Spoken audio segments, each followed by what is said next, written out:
On va voir ensemble selon la Bible les sortes de démons. Certains démons sont identifiés par leur nom.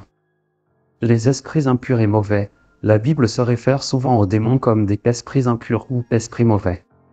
Ils exercent une influence néfaste et parfois possèdent les individus. Luc 4 verset 33, Marc 1 verset 23 à 26. Belzébuth ou Belzébub. Souvent appelé prince des démons, Matthieu verset 12 à 24. Belzébuth est une figure intrigante dans la Bible et les traditions chrétiennes. Son nom signifie littéralement le seigneur des mouches en hébreu, un terme qui est peut-être issu d'une déformation moqueuse de Baal-Zéboul, qui signifie seigneur princier. Originellement, Baal-Zébub était un dieu cananéen adoré à Écron, une ville philistine, où il était considéré comme ayant le pouvoir de guérir et de repousser les maladies. On le consultait, notamment, pour des guérisons. Dans la tradition chrétienne, le nom de Belzébuth a évolué pour désigner l'un des principaux démons. Dans le Nouveau Testament, il est souvent associé à Satan ou mentionné comme le prince des démons. Par exemple, dans l'évangile de Matthieu, 12h24, les pharisiens accusent Jésus d'expulser les démons par le pouvoir de Belzébuth, montrant ainsi leur croyance en lui comme chef des forces démoniaques. Belzébuth a également joué un rôle important dans la démonologie médiévale et a été considéré comme l'un des 7 princes de l'enfer dans certains textes ésotériques, avec une position d'autorité au sein de la hiérarchie démoniaque. Dans la littérature occulte, il est décrit comme un démon de tentation et de corruption, cherchant à séduire les humains vers le péché et l'orgueil. Au fil des siècles, Belzébuth est devenu un symbole du mal et de la manipulation, souvent vu comme un esprit particulièrement puissant et rusé, cherchant non seulement à posséder mais aussi à corrompre l'âme humaine en l'éloignant de la foi. Avez-vous déjà vu ou connu une personne qui a été sous son emprise? Dites-le nous dans les commentaires, prenez un moment pour partager, activez la cloche pour ne rien perdre, merci à tous, bonne écoute. Abaddon, ou Apollyon, mentionné dans l'Apocalypse comme le roi de l'abîme, Apocalypse 9 à 11. Abaddon est un personnage mystérieux et redoutable mentionné dans la Bible, principalement dans le livre de l'Apocalypse. Le nom Abaddon vient de l'hébreu, où il signifie destruction ou ruine. Il est souvent associé à l'idée d'un lieu de destruction ou d'un personnage personnifiant cette destruction. Dans l'Ancien Testament, le terme Abaddon est parfois utilisé pour désigner le royaume des morts, ou Sheol, comme un lieu sombre de ruine et de perdition. On trouve des références à cet endroit dans des passages comme le psaume 88:11 et Job 26:6, où Abaddon est dépeint comme une région du monde souterrain. Dans le Nouveau Testament, Abaddon prend une tournure plus personnelle. Dans l'Apocalypse versets 9 à 11, Abaddon est décrit comme le roi de l'abîme, l'ange destructeur qui mène une armée de créatures démoniaques sorties des profondeurs. Il est également appelé Apollyon en grec, qui signifie le destructeur. Dans ce passage, Abaddon est un personnage d'une puissance terrifiante, ayant pour mission d'infliger des tourments aux hommes. La figure d'Abaddon est souvent interprétée dans la théologie chrétienne comme un ange de la destruction ou un démon, voire comme une manifestation de la colère de Dieu ou de la puissance infernale. Certains voient en Abaddon un esprit d'extermination et de jugement, tandis que d'autres le considèrent comme un symbole des forces du chaos qui surgissent durant la fin des temps. Dans la littérature apocryphe et la tradition ésotérique, Abaddon est parfois considéré comme un ange déchu, un être ayant choisi le camp des ténèbres, ou un serviteur de Dieu envoyé pour accomplir des actes de jugement. Ainsi, Abaddon symbolise, selon les interprétations, le pouvoir de destruction, le jugement divin ou la personnification des forces du mal. Légion, dans Marc 5 à 9 et Luc 8 à 30, un homme possédé se décrit comme étant habité par une légion de démons, montrant qu'une seule personne peut être sous l'influence de plusieurs démons simultanément. Légion est un personnage mentionné dans le Nouveau Testament, principalement dans l'évangile de Marc, 5:1 à 20, et dans l'évangile de Luc, 8:26 à 39. Légion est le nom que se donne un groupe d'esprits démoniaques qui possède un homme vivant dans la région de Gérasa, près de la mer de Galilée. Quand Jésus rencontre cet homme tourmenté, il lui demande son nom, et l'homme répond « Mon nom est Légion, car nous sommes nombreux ». Le terme Légion fait référence à une unité militaire romaine composée de plusieurs milliers de soldats, ce qui laisse entendre que cet homme était possédé par un très grand nombre de démons.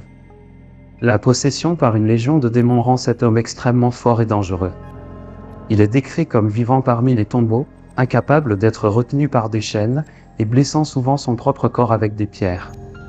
Quand Jésus ordonne aux esprits impurs de quitter l'homme, il supplie Jésus de les laisser entrer dans un troupeau de porcs se trouvant à proximité. Jésus accepte, et les démons entrent dans les porcs, qui se précipitent ensuite dans la mer et se noient. Cet événement suscite une grande peur chez les habitants de la région, qui demandent à Jésus de partir. Dans ce récit, Légion symbolise la force destructrice des possessions démoniaques et l'emprise du mal sur l'homme, mais aussi le pouvoir de Jésus de libérer les gens de ses forces. La présence d'une légion de démons peut aussi être interprétée comme une image de la souffrance et de la lutte intérieure de cet homme, multipliée et amplifiée par la possession démoniaque. L'histoire de Légion est souvent utilisée pour illustrer la puissance de Jésus sur le mal et la délivrance qu'il peut apporter même dans des situations de désespoir extrême. Elle est également interprétée comme une démonstration de la miséricorde divine, capable de libérer même ceux qui sont le plus éloignés de Dieu. Autre source et influence culturelle. Littérature chrétienne et mystique. Dans la tradition chrétienne post-biblique, le terme légion est parfois utilisé pour désigner une multitude de démons ou une grande force maléfique. Certains théologiens et mystiques ont interprété cette histoire pour parler de l'emprise du mal sous différentes formes, et légion a souvent été utilisé symboliquement pour évoquer la multitude d'influences démoniaques. Influence dans la démonologie. La notion de nombreux démons agissant ensemble a été intégrée dans divers traités de démonologie. Bien que légion en tant que nom spécifique ne soit pas courant, l'idée de légion de démons serviteurs au sein de la hiérarchie infernale est fréquente. Par exemple, dans la démonologie médiévale, certains démons sont décrits comme ayant des armées ou des légions à leur service. Littérature et culture populaire. L'histoire biblique de Légion a inspiré de nombreux romans, films et séries contemporains où le nom Légion est souvent utilisé pour désigner un groupe de démons ou une entité maléfique collective. Ces œuvres réinterprètent souvent la nature et l'origine de Légion pour explorer des thèmes de possession et de lutte spirituelle. En résumé, bien que la figure nommée Légion soit spécifiquement biblique, l'idée de légion de démons a inspiré des croyances et des représentations démonologiques dans la culture chrétienne et au-delà. Le concept est devenu un symbole pour désigner la présence d'un grand nombre de forces maléfiques opérant de manière coordonnée. Esprit de mensonge, des esprits chargés de tromper, comme dans l'histoire où un esprit de mensonge trompe les prophètes du roi Achab, 1 Roi 22 à 23. Les esprits de mensonge sont mentionnés dans les Écritures et sont souvent associés aux forces du mal et aux influences trompeuses qui cherchent à égarer les croyants et à semer la confusion. Dans la Bible, ces esprits sont représentés comme des entités mauvaises, capables de manipuler, de tromper, et d'inciter à s'écarter du chemin de la vérité divine. Voici comment ils sont abordés dans certains textes. Dans l'Ancien Testament. Dans 1 Roi 22, 19 à 23, l'un des passages les plus explicites, on voit une vision prophétique de Michée. Ce prophète est témoin d'une scène céleste où Dieu demande qui convaincra le roi Achab de partir en guerre pour être vaincu. Un esprit se présente et se porte volontaire pour être un esprit de mensonge dans la bouche des prophètes d'Achab. Dieu permet alors que cet esprit de mensonge agisse pour tromper le roi. Ce passage est frappant car il montre que Dieu, bien que tout-puissant, laisse parfois agir ses esprits dans le cadre de sa justice et de ses plans. La symbolique des esprits de mensonge. Dans la Bible, les esprits de mensonge symbolisent souvent les influences qui détournent les gens de la foi et de l'obéissance à Dieu. Ils sont l'opposé de l'esprit de vérité, qui guide vers la lumière et la droiture. Les esprits de mensonge sont donc considérés comme des forces qui égarent les gens, les éloignent de la foi et les incitent à adopter des doctrines fausses ou à adorer de faux dieux. Dans les écrits de Qumran. Les rouleaux de la mer morte, en particulier les écrits de la communauté essénienne de Qumran, font référence à des esprits de vérité et de mensonge. Dans ce contexte, le prince de la lumière et le prince des ténèbres représentent respectivement le bien et le mal, chacun ayant des esprits sous son autorité. L'esprit de mensonge est ici associé au prince des ténèbres et ceux qui suivent cet esprit sont considérés comme des fils de l'obscurité. Les Esséniens croyaient que ces esprits menaient à des comportements immoraux et à une déviation de la loi divine. Dans le Nouveau Testament, l'idée d'un esprit de mensonge est abordée dans le contexte des faux prophètes et des antichrists. Par exemple, 1 Jean 4, 1-6 exhorte les croyants à tester les esprits pour voir s'ils viennent de Dieu, car beaucoup de faux prophètes sont dans le monde. Ce passage met en garde contre les esprits de l'antichrist qui, au lieu de promouvoir la vérité de Jésus-Christ, promeuvent le mensonge. Ici, L'esprit de mensonge est symboliquement lié aux doctrines contraires au Christ. Dans la théologie chrétienne, les esprits de mensonge sont perçus comme des forces démoniaques ou des influences sataniques qui cherchent à faire dévier les croyants du chemin de Dieu. Certains théologiens voient ces esprits comme des outils de Satan, cherchant à instiller le doute, la confusion et l'erreur dans la foi des chrétiens. Ils sont souvent perçus comme des tentateurs subtils, des manipulateurs spirituels qui utilisent la séduction et la tromperie pour affaiblir la foi et éloigner les croyants de la vérité divine. Les esprits de mensonge représentent des forces de déception spirituelle dans les Écritures et divers textes religieux. Ils incarnent la tromperie, la confusion et la déviation de la vérité divine, opposée à l'esprit de vérité et au message de Dieu. Ils servent d'avertissement aux croyants, les encourageant à discerner entre le bien et le mal, et à rechercher la vérité avec vigilance pour éviter d'être trompés. Esprit de divination et de magie, par exemple, l'esprit de divination de la jeune esclave dans Actes 16, 16 à 18. Les esprits de divination et de magie apparaissent dans plusieurs contextes dans la Bible et les textes religieux apocryphes. Ces esprits sont souvent associés à la tromperie et à des pratiques interdites, considérées comme opposées à la volonté de Dieu. Voici un aperçu de la façon dont la divination et la magie sont perçues dans les Écritures et d'autres textes religieux. Dans l'Ancien Testament. Dans la Torah et les livres de l'Ancien Testament, la divination et la magie sont strictement interdites. Par exemple, Deutéronome 18, 10 à 12. Ce passage met en garde les Israélites contre la consultation des devins, des magiciens et des médiums.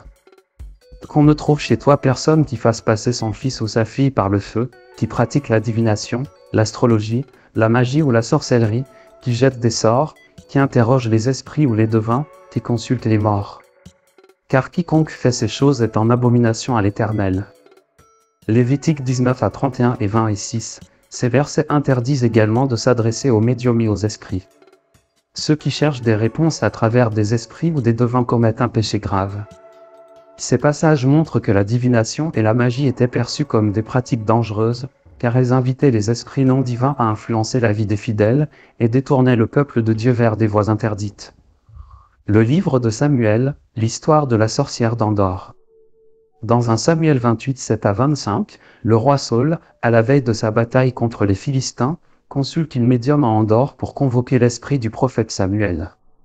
Bien que Saul lui-même ait interdit la sorcellerie en Israël, il cherche désespérément des réponses. L'esprit de Samuel apparaît et reproche à Saul d'avoir enfreint la loi de Dieu, en prophétisant la défaite et la mort de Saul. Cet épisode montre que même des rois se sont parfois égarés en cherchant de l'aide dans les pratiques occultes, mais cela a toujours des conséquences graves. Dans les écrits prophétiques. Dans des livres prophétiques comme Ésaïe et Jérémie, les pratiques de divination et de magie sont souvent dénoncées. Les prophètes les considèrent comme des pratiques de nations d'idolâtres, qui vont à l'encontre de l'alliance avec Dieu. Ésaïe 8 à 19, si l'on vous dit, consultez ceux qui évoquent les esprits et les devins, qui murmurent et chuchotent, répondez, un peuple ne consultera-t-il pas son Dieu? S'adressera-t-il aux morts en faveur des vivants? Jérémie 27, 9 à 10, Jérémie met en garde contre les prophètes, les devins et les magiciens qui induisent les gens en erreur avec leurs prédictions et faux messages. Dans le Nouveau Testament, les pratiques de divination et de magie sont également vues comme des influences démoniaques. Dans le livre des Actes, on trouve plusieurs exemples. Actes 8, 9 à 24. Simon le magicien est un personnage qui pratique la magie en Samarie et prétend posséder un grand pouvoir. Lorsqu'il observe les miracles accomplis par les apôtres, il cherche à acheter le pouvoir du Saint-Esprit, mais Pierre le réprimande durement. Ce passage condamne la magie comme une fausse source de pouvoir spirituel. Acte 16, 16 à 18. Une esclave possédée par un esprit de divination suit Paul et Silas. Elle prédit l'avenir et rapporte de l'argent à ses maîtres grâce à ses dons. Paul chasse l'esprit en invoquant le nom de Jésus, ce qui montre que la divination est perçue comme une possession spirituelle qui peut être vaincue par le pouvoir divin. Dans les écrits apocryphes et les pseudépigraphes. Dans certains textes apocryphes et pseudépigraphes, la magie et la divination apparaissent également, souvent comme des pratiques utilisées par des personnages maléfiques ou corrompus. Le livre d'Hénoch décrit la chute des veilleurs, des anges qui enseignèrent aux humains des arts interdits, y compris la sorcellerie et la divination. Ces anges rebelles ont transmis ces savoirs occultes en défiant les ordres divins, et leurs enseignements sont considérés comme des perversions qui incitent les humains à pécher. Le Testament de Salomon, ce texte apocryphe attribue à Salomon le pouvoir de commander des démons grâce à un anneau magique. Bien que ce texte soit plus folklorique, il montre une fascination ancienne pour le pouvoir surnaturel et la magie, tout en associant ces pratiques aux démons. Dans d'autres traditions religieuses. En dehors de la Bible, dans des textes gnostiques et divers écrits mystiques, les pratiques de divination et de magie continuent d'être présentes, souvent sous des formes plus symboliques ou philosophiques. Cependant, ces pratiques sont perçues différemment selon les croyances, certains groupes les voyant comme une source de connaissances cachées. Dans la tradition chrétienne, la théologie chrétienne a traditionnellement condamné la magie et la divination, les considérant comme des œuvres de l'ennemi et comme des tromperies. Saint Augustin, par exemple, les qualifiait d'illusions diaboliques qui détournent les gens de la vérité divine. Les esprits de divination et de magie sont présents dans la Bible et les textes religieux comme des forces trompeuses, souvent associées à des influences démoniaques et à des pratiques interdites. Ils sont considérés comme contraires à la volonté de Dieu, car ils détournent les croyants de la vérité divine et de la foi en un Dieu unique. Les récits bibliques montrent à plusieurs reprises que chercher des réponses dans la divination ou la magie a des conséquences graves, illustrant ainsi l'importance d'une relation directe avec Dieu et de la confiance en sa parole. Prince démoniaque, dans Daniel, des esprits comme le prince de Perse sont mentionnés, suggérant une hiérarchie démoniaque qui influence les nations, Daniel 10 à 13. Bien que la Bible ne parle pas explicitement de prince démoniaque sous cette appellation, certains esprits mauvais sont cités et semblent posséder une autorité particulière. Éphésiens 6h12 mentionne les puissances, les autorités et les princes des ténèbres, une expression interprétée par certains comme une référence à des démons de haut rang. Dans Daniel 10h13, le prince de Perse qui résiste à l'ange Gabriel est perçu comme un esprit démoniaque de haut rang ayant de l'influence sur les royaumes terrestres. Leur pouvoir et influence. Les princes démoniaques, selon la tradition, ont des pouvoirs bien plus étendus que les démons ordinaires. Ils peuvent influencer des événements à grande échelle, inciter des guerres, provoquer des maladies et manipuler des dirigeants. Dans l'ésotérisme, certains sont censés contrôler des éléments naturels, eau, feu, air, terre, et des aspects psychologiques chez les êtres humains. Exorcisme et lutte spirituelle. Dans la théologie chrétienne, l'exorcisme et la prière jouent un rôle crucial dans la lutte contre ces entités. Les princes démoniaques sont considérés comme des ennemis redoutables pour les exorcistes, et seuls les saints, les anges, et les fidèles armés de foi forte peuvent résister à leur influence. Certains textes avancent qu'il faut l'aide d'archanges comme Michel pour les confronter directement. En somme, les princes démoniaques sont des figures puissantes et inquiétantes dans les théologies et croyances spirituelles où ils apparaissent. Ils représentent la hiérarchie du mal et sont des symboles des vices humains et des tentations auxquelles l'humanité doit résister. Leur présence souligne la lutte entre le bien et le mal, et pour les croyants, ils sont des adversaires redoutables, combattus par la foi et la vertu. Satan et ses anges. Satan est décrit comme ayant ses propres anges ou démons, comme dans Matthieu 25 à 41 et Apocalypse 12 7 à 9. Satan, également appelé Lucifer dans certaines traditions, est décrit dans la théologie chrétienne comme l'ange déchu qui s'est rebellé contre Dieu, entraînant avec lui une légion d'autres anges. Ces anges déchus, qui sont maintenant considérés comme des démons, partagent avec Satan le rôle de semer le mal, de tenter l'humanité et de s'opposer aux desseins de Dieu. Voici une exploration détaillée de cette figure centrale et de ses compagnons. Origine et rébellion de Satan. Satan est décrit comme ayant été un ange puissant et lumineux avant sa chute. Il aurait occupé une position élevée dans la hiérarchie céleste, portant des titres tels que Étoile du matin ou Porteur de lumière, Lucifer. Cependant, son orgueil et son désir de se placer au même niveau que Dieu ont mené à sa rébellion, un acte qui a déclenché sa chute. Selon certains passages bibliques interprétés de cette manière, comme dans Ésaïe 14, 12-15 et Ézéchiel 28 versets 12 à 17, cette chute a été le résultat de sa volonté de s'élever au-dessus de sa place, conduisant Dieu à l'expulser du ciel. Les anges déchus qui l'ont suivi. Dans cette rébellion, Satan n'était pas seul. Selon les traditions chrétiennes et d'autres récits, de nombreux anges l'ont suivi et ont également été déchus de leur place céleste. Ces anges sont souvent perçus comme des êtres de pouvoir qui se sont détournés de Dieu pour suivre Satan dans sa tentative de renverser l'ordre divin. Apocalypse 12:4 fait allusion à un tiers des étoiles du ciel, souvent interprétées comme des anges, qui auraient été entraînés dans la chute. Le rôle de Satan et de ses anges dans le monde. Une fois déchus, Satan et ses anges ont pris un rôle de tentateurs et de corrupteurs, cherchant à éloigner l'humanité de Dieu. Satan est vu comme le prince de ce monde, influençant les systèmes de pensée, les idéologies et les comportements pour les tourner vers le mal. Les anges déchus, qui partagent son objectif, opèrent en tant qu'agents pour propager le chaos, la confusion et le péché. Éphésiens 6h12 mentionne les autorités, les puissances et les princes des ténèbres comme des forces opposées à Dieu.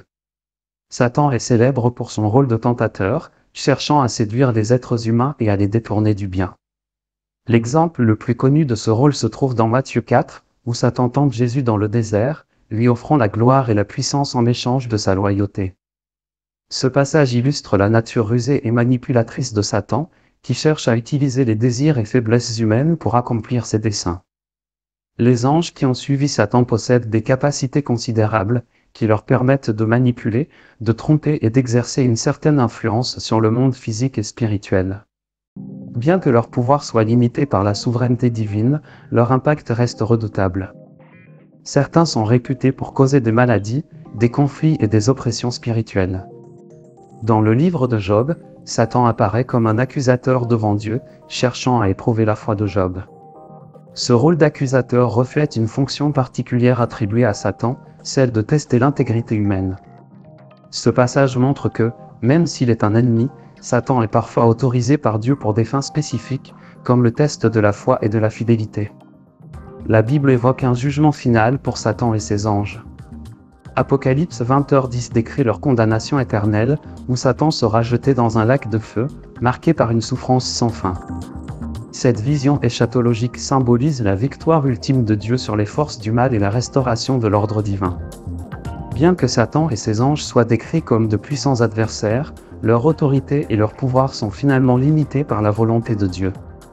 La Bible affirme que le bien triomphera, et que les forces du mal, bien qu'elles exercent une influence temporaire, seront un jour complètement éradiquées du monde. Esprit de maladie, dans les évangiles, certaines maladies sont associées à des esprits démoniaques, Luc 13:11-16, et Jésus les chasse pour guérir. Dans la Bible et d'autres textes religieux, les esprits de maladie sont parfois mentionnés en lien avec la croyance que certaines maladies ou afflictions physiques pouvaient être causées par des forces spirituelles ou démoniaques. Cette conception, fréquente dans les temps anciens, voyait les maladies comme des manifestations d'attaques spirituelles ou de possession démoniaque. Voici un aperçu de ce concept dans les textes bibliques et religieux. Dans le Nouveau Testament, il est fait mention de cas où Jésus guérit des personnes en chassant des esprits qui causaient des maladies physiques ou mentales. Par exemple, Luc 13:11-16, une femme qui avait une infirmité depuis 18 ans est décrite comme ayant un esprit d'infirmité. Jésus la libère de cette liaison, et elle est instantanément guérie. Matthieu 9:32-33 et Matthieu 12:22, on voit également des cas où des personnes muettes ou aveugles sont guéries après que Jésus ait chassé les démons qui causaient leur condition. Dans les évangiles, la possession démoniaque est souvent liée à des conditions qui, selon notre compréhension moderne, pourraient être des maladies mentales ou physiques, comme l'épilepsie, les paralysies ou les troubles psychologiques. Dans Marc 9:17-27, un garçon possédé est décrit comme étant sujet à des convulsions qui le jettent souvent par terre. Jésus chasse l'esprit impur, ce qui libère le garçon de ses attaques. Dans l'Ancien Testament, la conception des maladies est parfois reliée aux esprits, bien que moins explicitement. Certaines maladies étaient vues comme des punitions divines ou des conséquences d'actes immoraux, et Dieu seul avait le pouvoir de guérir. Cependant, dans des textes apocryphes et certains écrits rabbiniques, il est fait référence à des esprits qui infligent des maladies. Dans la tradition chrétienne, comme dans de nombreuses autres religions, il existe la croyance que certaines maladies peuvent être causées par des entités démoniaques, surtout dans des contextes de guérison spirituelle et d'exorcisme. Certaines traditions religieuses voient les esprits de maladie comme des êtres distincts dont le but est de causer la souffrance et de détourner les gens de Dieu. Le ministère de guérison de Jésus, qui inclut l'expulsion d'esprits de maladie, souligne un aspect important de son message spirituel et de sa mission. La libération de ces esprits démoniaques est vue comme une partie essentielle de la restauration de l'intégrité physique et spirituelle d'une personne, symbole de la victoire sur les forces du mal. À l'époque, la compréhension des maladies, qu'elles soient mentales ou physiques, était limitée. Les connaissances médicales étaient rudimentaires, et bien des maladies restaient mystérieuses, souvent effrayantes, car on ignorait leurs causes et comment les traiter. La culture et les croyances de cette époque les interprétaient donc souvent comme des manifestations surnaturelles, attribuées à des démons ou à des esprits. Par exemple, des troubles comme l'épilepsie, la schizophrénie ou des infections graves pouvaient être perçus comme des possessions démoniaques ou des esprits de maladie, car ils provoquaient des symptômes frappants et soudains que les gens ne savaient pas expliquer autrement. De nos jours, ces maladies sont mieux comprises grâce à la science médicale, et la majorité sont diagnostiquées, traitées, et souvent guéries ou gérées sans difficulté. Ainsi, en analysant ces récits sous l'angle des connaissances modernes, on comprend que beaucoup de ce qui était attribué à des forces surnaturelles était en réalité le résultat de maladies naturelles.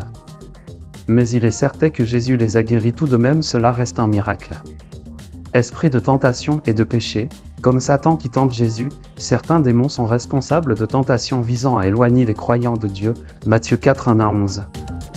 Les esprits de tentation sont souvent mentionnés dans la Bible et dans la tradition chrétienne comme des entités spirituelles ou influences qui cherchent à détourner les gens du droit chemin et les pousser à commettre des actes contraires à la volonté de Dieu. Ces esprits ne sont pas toujours explicitement nommés comme des démons dans les Écritures, mais l'idée de tentation comme un combat spirituel est centrale, et elle est souvent associée à l'influence de Satan et de ses agents. Dans la Bible, la tentation est souvent personnifiée à travers Satan lui-même, qui est vu comme le tentateur par excellence. Par exemple, dans l'évangile de Matthieu, chapitre 4, Jésus est tenté par le diable dans le désert, qui essaie de l'inciter à abandonner sa mission divine en échange de pouvoir et de richesse.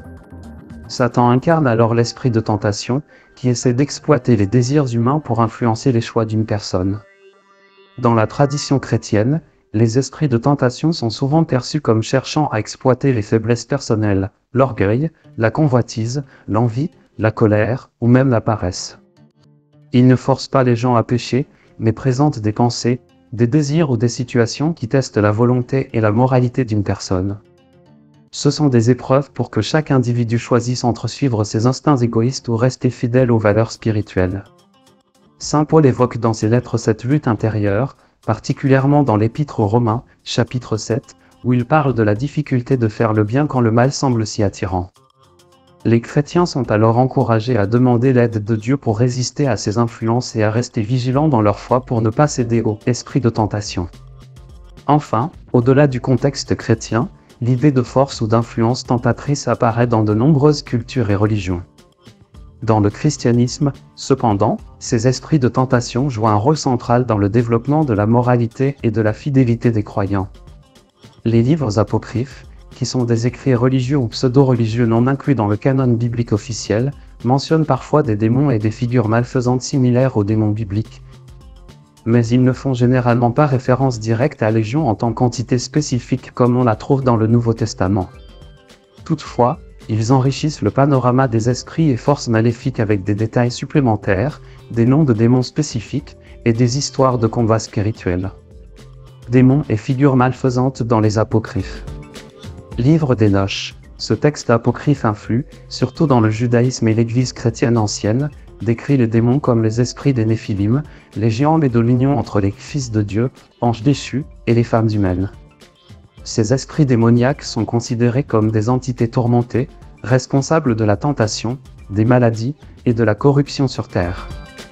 Le livre d'Hénoch évoque également des anges déchus nommés qui enseignent aux humains des pratiques interdites, introduisant ainsi des éléments de démonologie structurée. Livre des Jubilés. Dans ce texte, des démons, souvent appelés mastéma ou esprits impurs, sont décrits comme des agents de tentation et de malheur. Ils se retrouvent sous le contrôle partiel de figures angéliques, comme l'archange Michael, et leur rôle est souvent celui de tester la foi des humains. Le livre des Jubilés parle aussi des esprits des Rephins, âmes de géants, similaires aux descriptions du livre d'Hénoch. Testament de Salomon. Ce texte de tradition chrétienne et juive tardive attribue au roi Salomon un pouvoir spécial sur les démons. Le livre présente divers démons avec des noms spécifiques, chacun ayant une personnalité, une fonction ou une faiblesse particulière. Les démons décrits ici incluent des esprits de maladie, de tentation et de chaos. Salomon invoque et contrôle ces démons pour construire le temple de Jérusalem. Selon l'histoire, et obtient de précieuses informations sur leurs attributs et leurs faiblesses. Évangile de Nicodème, cet apocryphe, qui relate des événements après la crucifixion de Jésus, dépeint des forces du mal et des figures démoniaques interagissant dans les récits de l'enfer. On y trouve des éléments de la bataille spirituelle et de la rédemption, bien que les démons eux-mêmes ne soient pas développés comme des personnages individuels ou nommés. Livre de Tobie, bien qu'inclus dans certains canons bibliques, comme dans la Septante et les Écritures catholiques, ce livre, souvent considéré comme apocryphe par les protestants, raconte l'histoire du démon Asmodée, un démon qui tourmente une femme nommée Sarah. Ce récit met en scène l'archange Raphaël, qui intervient pour exorciser et chasser le démon, ajoutant un exemple clair de confrontation directe avec un démon nommé dans les Écritures. Les livres apocryphes ont influencé la démonologie chrétienne et juive médiévale, en ajoutant des noms et des caractéristiques spécifiques aux démons, ainsi que des descriptions détaillées de leurs rôles et attributs. Ces textes ont aussi contribué à l'idée que les démons peuvent être vaincus par des figures angéliques ou des hommes de foi, comme Salomon.